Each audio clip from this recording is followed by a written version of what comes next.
السلام علیکم ناظرین، خالد اقبال کا سلام قبول کیجیے۔ ڈائلاگ ود پروفیسر اکرم میرانی۔ ہمارا آج کا سوال ہے کہ کیا ایران جنگ جیت رہا ہے؟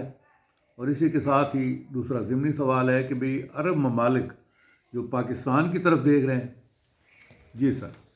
ڈاکٹر صاحب دیکھیے، یہ بات جو ہم آپ لوگ کرنے جا رہے ہیں، ہم تو حقیقت پسند لوگ ہیں اور جذباتی تسکین ہم اپنے لوگوں کو اگر دینا چاہیں تو ہم کہہ سکتے ہیں بالکل امریکہ ہار رہا ہے اور اسرائیل تو بالکل ڈوب گیا ہے اور ایران کی جیت ہو چکی ہے، یہ کہہ سکتے ہیں۔ لیکن ریئلٹی اس کے بالکل اپوزٹ ہے کہ اسرائیل کو کوئی بڑا نقصان نہیں پہنچا، کوئی نتن یاہو نہیں مارے گئے، امام خمینائی صاحب مارے گئے، کوئی ان کا نتن یاہو کا بھائی نہیں مارا گیا۔ جو نئے سپریم لیڈر مجتبیٰ خمینائی صاحب ہیں، وہ ان کی زندگی کو خطرہ لاحق ہے چونکہ وہ زخمی ہیں۔ ریئلٹی یہ ہے بالکل۔ کوئی امریکہ کا کوئی بڑا نقصان نہیں ہوا اب تک جتنی جنگ ہوئی ہے۔ جتنا نقصان ہوا ہے ایران کا تباہی ہو گئی ہے۔ یہ ٹھیک ہے کہ ابھی ایران دوبارہ کچھ نہ کچھ حملے کر رہا ہے، لیکن نقصان اس کا بے بہا ہو چکا ہے، اور اگلے 15-20 سال میں، مہینے میں، یا اگلے 15-20 دنوں میں، ایک مہینے میں بہت زیادہ نقصان ہو جائے گا۔ یہ جنگ ایران جو پہلے والا تھا وہ کبھی بھی ویسا ایران آپ نہیں دیکھ پائیں گے۔ بالکل نیا ایران سامنے آئے گا، لیڈرشپ بھی نہیں ہوگی، ان کے بڑے فوجی رہنما بھی مارے گئے ہیں، ان کے سیاسی رہنما بھی مارے گئے ہیں۔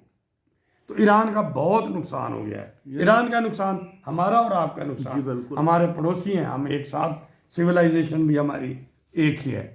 دوسری یہ بھی ایک غلط فہمی ہے کہ عرب جو ہیں وہ سارے پاکستان کے پیچھے بھاگ رہے ہیں۔ بھئی پاکستان تو افغانستان کو نہیں سنبھال پا رہا، ہمارے گھر میں ڈرون حملے ہو رہے ہیں، یہ ساری دنیا دیکھ نہیں رہی۔ بالکل۔ پاکستان اپنے بلوچستان کو نہیں سنبھال پا رہا، خود بڑے کرائسس میں ہے۔ تو کوئی نہیں پاکستان کی طرف دیکھ رہا۔ سعودی عرب اور پاکستان کے پرانے تعلقات اور معاہدہ بھی ہے اس وجہ سے، اب معاہدہ بھی ہم نے ان کے ساتھ کیا ہوا ہے۔ تو سعودی عرب اور پاکستان کے جو دفاعی ریلیشن شپ ہے وہ آہستہ آہستہ بڑھ رہی ہے، یہ ریئلٹی ہے۔ اور سعودی عربیہ دفاعی طور پہ ہمیشہ پاکستان کو ٹرسٹ کرتا رہا ہے، اسی لیے ان کے اور ہمارے اچھے تعلقات ہیں۔ اور جب وہ ہم پہ ٹرسٹ کرتے ہیں، ہم بھی ان سے توقعات رکھتے ہیں، مشکل وقت میں وہ بھی ہمارا ساتھ دیتے ہیں، قرضے دے دیتے ہیں۔ تو عرب ممالک، ہمارے اتنے لاکھوں لوگ گئے ہوئے ہیں، تو عرب ممالک کے ساتھ پاکستان کے لوگوں کا، پاکستان کا ایک گہرا پرانا تعلق ہے، مذہبی بھی ہے، اقتصادی بھی ہے، اب تو دفاعی بھی ہو گیا ہے۔ تو وہ ہے، لیکن یہ کہنا کہ سارے عرب، ہماری کتنی کیپیسٹی ہے، ہم ساری عرب دنیا کو امریکہ اور نہیں سپورٹ دے پا رہا، تو ہم کیا وہاں جا کے تیر ماریں گے؟ یہ سب خوش فہمیاں ہیں اور پروپیگنڈا ہے۔ جنگ میں جیسے ایک پروپیگنڈا ہوتا ہے، جیسے ایران کے بارے میں کہا جا رہا ہے کہ جیت رہا ہے، آپ نے نہیں، آپ یہ بتائیے کہ مجھے عرب ممالک کو کس سے خطرہ ہے؟ ایران سے خطرہ ہے نا، ایران ان کے اوپر حملہ آور ہے۔ کیا ہم ایران کے ساتھ لڑنے جائیں گے؟ ہمارا تو پڑوسی ہے۔ جی بالکل۔ تو یہ اتنا آسان نہیں جو باتیں کی جا رہی ہیں۔ تو افسوس یہ ہے کہ یہ پاپولر باتیں لوگ کرتے ہیں اور چیپ باتیں ہیں۔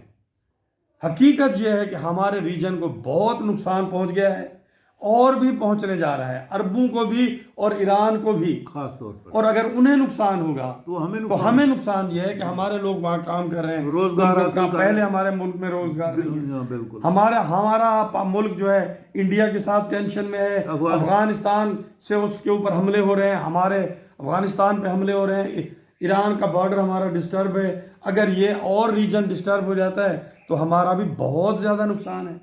تو ہمارا خطہ سارا نقصان میں جا رہا ہے۔ ہمیں عقل و دانش سے کام لینا چاہیے، صرف جذبات سے نہیں۔ اور ہم اپیل کرتے ہیں ایران سے، عرب ممالک سے، کہ سارے مل کے اس جنگ کو ختم کرنے کا کوئی راستہ نکالیں۔ بالکل۔ جی جناب، اسی مکالمے کے ساتھ ہی اجازت چاہیں گے۔ اللہ حافظ۔